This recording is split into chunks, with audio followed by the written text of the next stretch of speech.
Buenas tardes. Nos permitimos dar inicio al informe diario relacionado con el COVID-19. Adelante, doctora. Gracias, doctora. Buenas tardes. A partir del próximo lunes 27 y hasta el miércoles 29 de diciembre, se aplicarán las dosis de refuerzo de la vacuna contra el coronavirus para adultos mayores de 24 municipios del estado, informó la Secretaría de Salud de Yucatán. Los invitamos a vacunarse sin temor para proteger nuestra salud y la de nuestras familias. Estamos trabajando de manera conjunta el Gobierno del Estado, la Secretaría del Bienestar y las Fuerzas Armadas. Este es el parte médico de este jueves 23 de diciembre. Como se ha señalado, en la reapertura económica los datos más importantes son la ocupación hospitalaria y los ingresos diarios. El día de hoy tenemos 20 pacientes en hospitales públicos. 71.006 pacientes ya se recuperaron, no presentan síntomas ni pueden contagiar. Esta cifra representa el 91% del total de contagios registrados, que son 77.641. Hoy se detectaron 12 nuevos contagios de coronavirus, 6 en Mérida, 2 en Canacín y 1 en Samajil, Tizimín, Humán y 1 foráneo.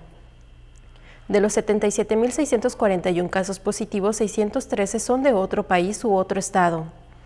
Específicamente en Mérida se han diagnosticado 47.467 personas contagiadas de coronavirus, que viven en la zona norte 12.254, en la zona oriente 11.712, en la zona centro 4.627, en la zona sur 7.332 y en la zona poniente 11.542.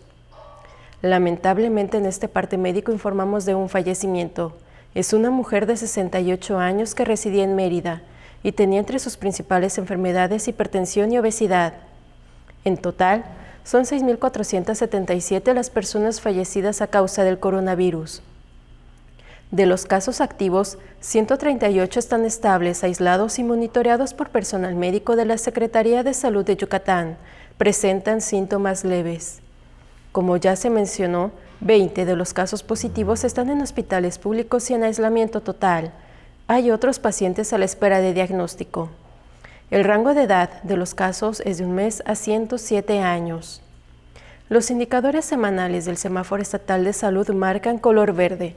Ese es el informe del día de hoy, doctora. Muchas gracias, doctora. Estaremos actualizando la información todos los días por este mismo medio. Muchas gracias y buenas tardes.